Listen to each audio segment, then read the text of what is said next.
Hey guys, this is Kenjito and welcome to another PaintShop Pro video. So we are in part 3 of this journey of the epic sword fighting commentary.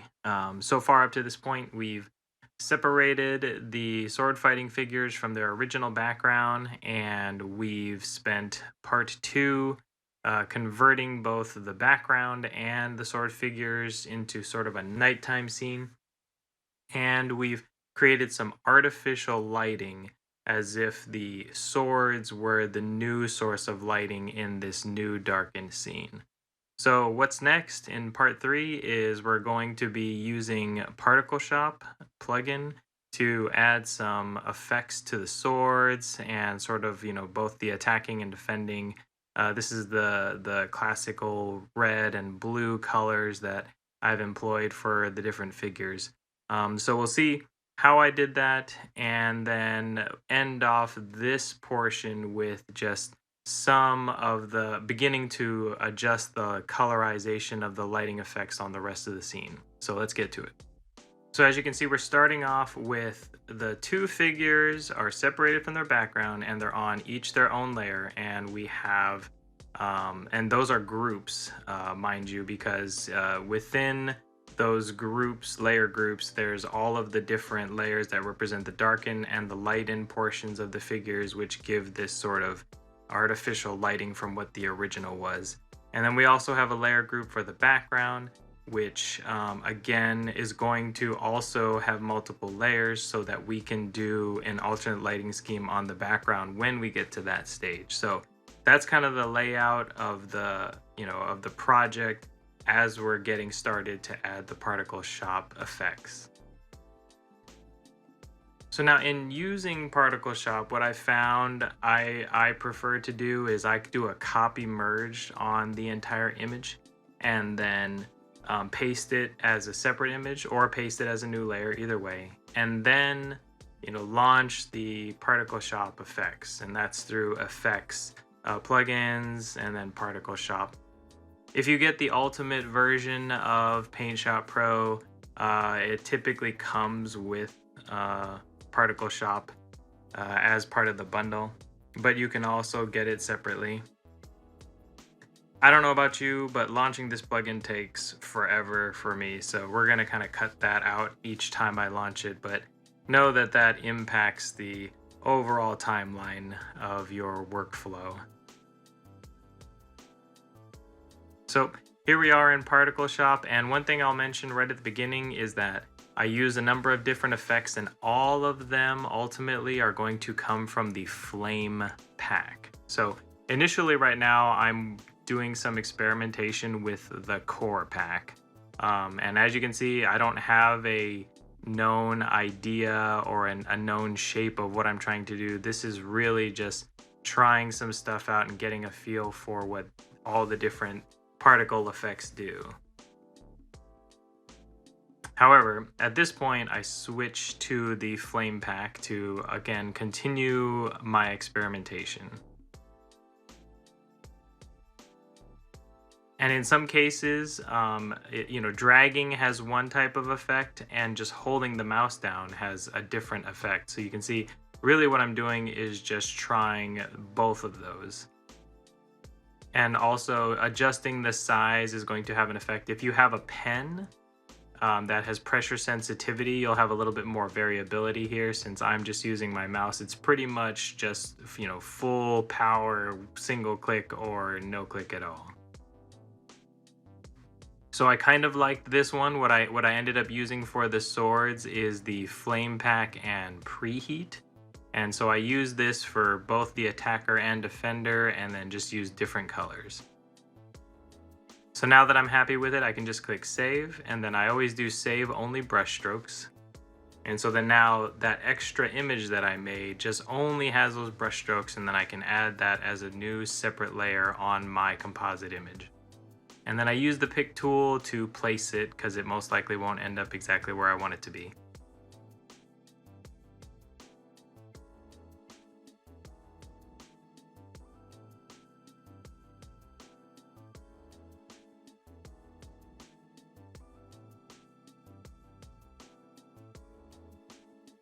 So now that that's placed, we're going to repeat that process once again just to add more effects.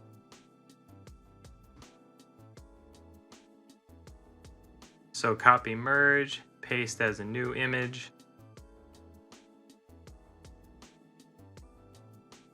And then launch the Particle Shop plugin.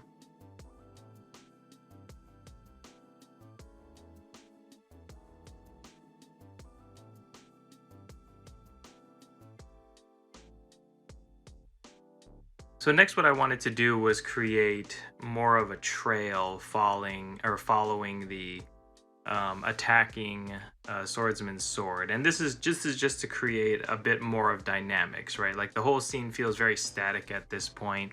Adding trails is sort of a standard way of depicting motion. And so it really trying to just create a sense that this sword is about to come down with some intense force. And so just playing around with different particle shop effects, trying to find one that really is heading in the direction that I was kind of originally envisioning. But again, I don't have a very specific particle trail idea in mind, so you can see I'm just trying things and undoing if it's not working out the way I expect.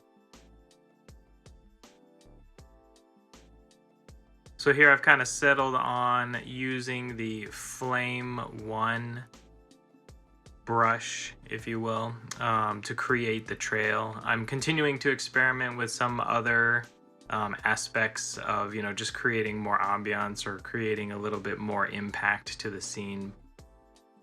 But ultimately what I go with is just using that Flame 1 trail.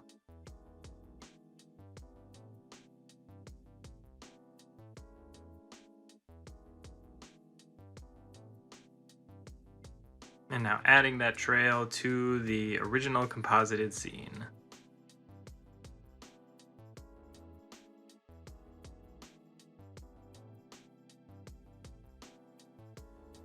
So once again, creating a merged copy, pasting a new image. And so what this also does is each time I launch Particle Shop, the reference image that I'm using to paint the next effect includes all of the effects from before.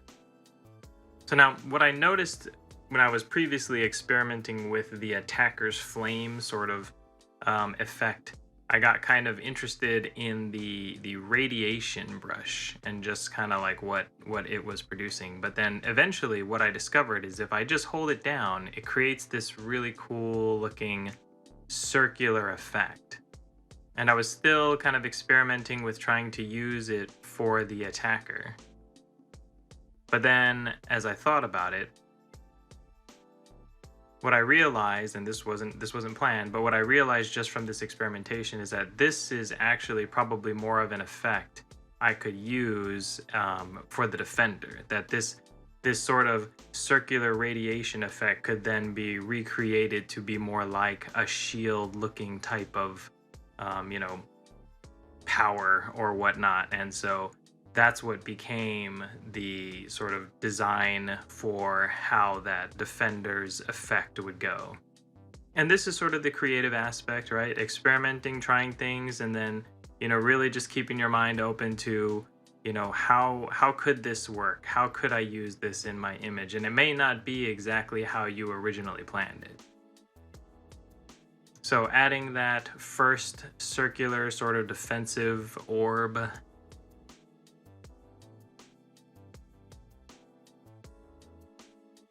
repeating the process, and then now we're going to do it once again, except this time what I wanted is a much larger arc. So applying the same effect, the flame pack radiation with a blue color, but much larger radius, and then ultimately compositing it into the image.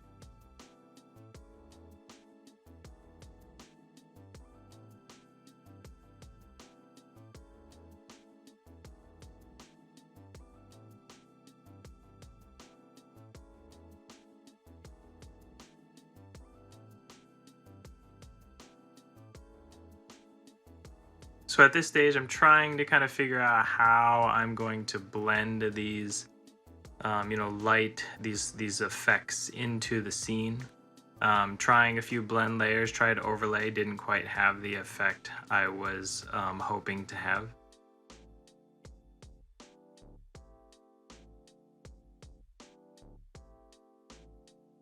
So instead, I go down the path of trying to just decrease the opacity.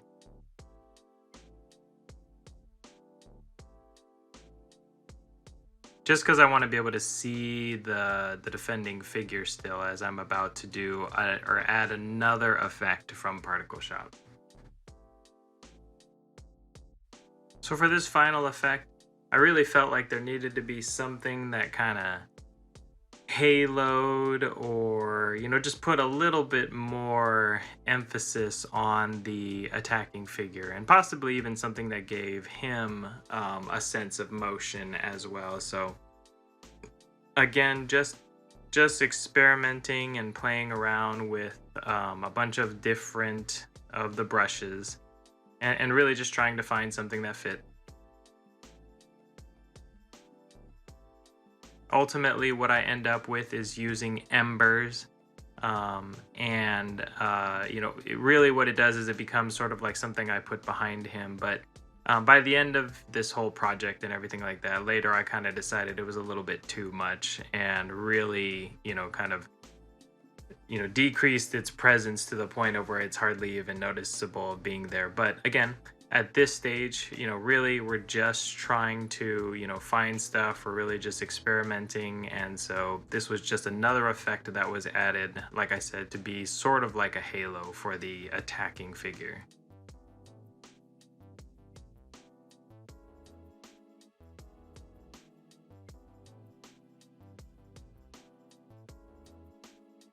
So using the pick tool, to arrange it, put it in the right place, and also, setting the right size. One thing I run into all the time is when I use the pick tool, a lot of times it defaults its mode to shear instead of scale, and scale is really what I want. So sometimes you'll have to adjust that. If you see the trapezoid icon, that means you're going to do a shear modification rather than a scaling modification.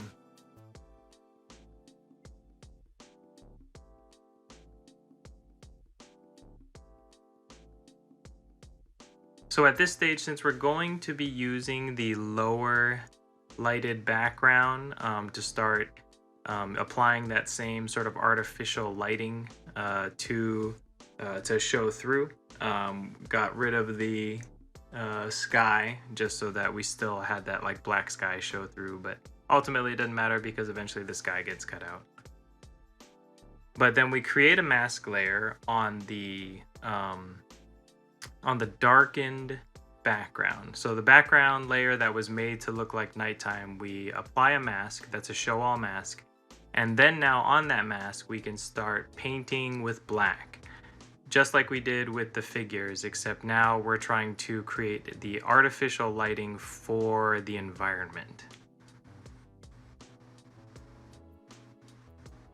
So again, a lot of kind of understanding where to paint is a matter of considering geometry, right? In this case, we're saying our two light sources at this point, which should predominantly be lighting the scene, is going to be the two swords. Now, like I mentioned about the figures in part 2, what really does simplify, the blending of these two is that the original lighting of the background scene does not conflict with the idea of the swords being the light source. That, especially since the light is generally diffused and coming from above, it still, visually makes sense without us having to do, too crazy of adjustments to the scene, that just by kind of allowing, the daytime lit scene to show through at key points, that it's still to some degree convincing.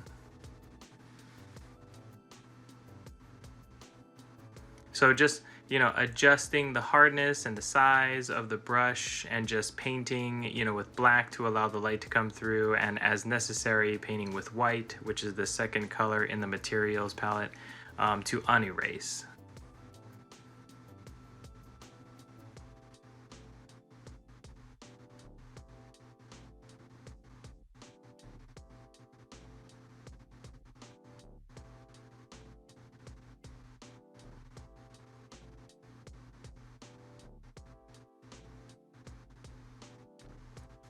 So now one key aspect of having such harsh lighting, emanating from a sword right with a figure underneath it, that means there's going to be a fairly prominent shadow.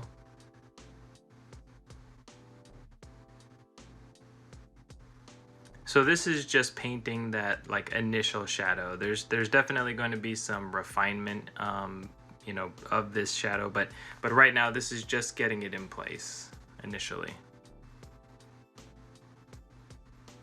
And this, although it seems like a small thing, this shadow is really what's going to, make adding this defending figure into the scene convincing. Without this shadow, it's going to feel much more like the figure's just floating in front of the scene. So next we're going to create sort of like a floating shadow for the jumping figure. My original intent was to kind of do a similar thing, just kind of paint it in and match whatever geometry seemed somewhat reasonable, for the way he's positioned in the air. Ultimately, I didn't like where it was headed, so I just erased that hand-drawn shadow, and then I made a copy of the figure itself.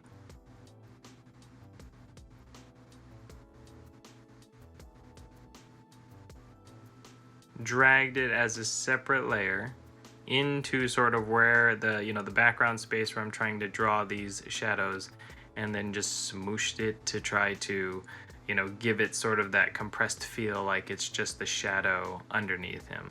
So geometrically, this isn't accurate, especially given the light source being the sword. You would kind of expect something much more rectangular. But I felt like at least how it looked when all was said and done after I blurred it, that it was much more convincing and much more what I was looking for. So that's what I went with. And like I've mentioned in other videos, that's ultimately where your decision lies, right? I mean, you can try to be as technical and detailed as you'd like, if you feel like it adds value and you appreciate what it's adding. But at the same time, there's always going to be points where you'll want to make trades and save time by doing so. In this case, I think I chose to save some time by making the trade of a slightly less accurate shadow, since it doesn't play that significant of a role in the overarching scene. So next, what I'm going to do is create a new raster layer on top of the background layer.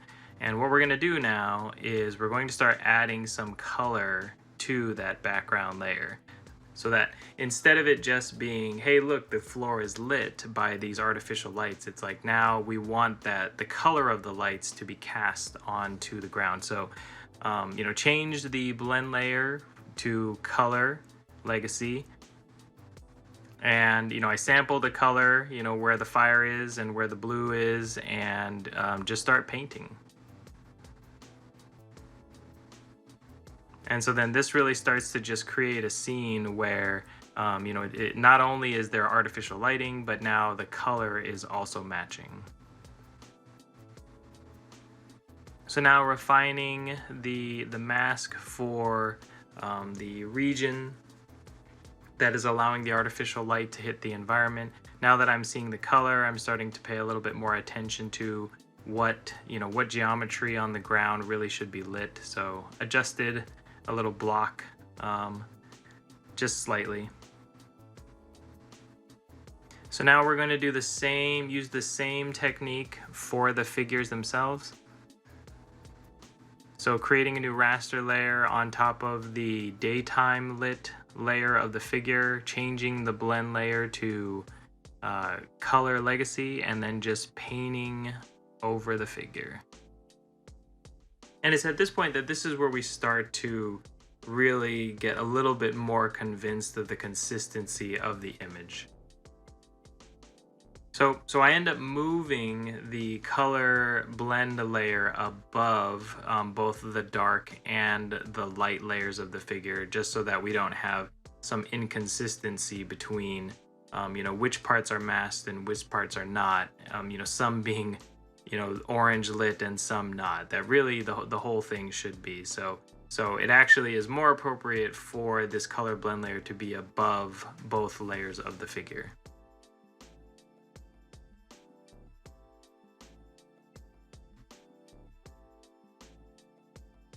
So now feeling like that, halo in the background there is a little bit too prominent, shrinking it.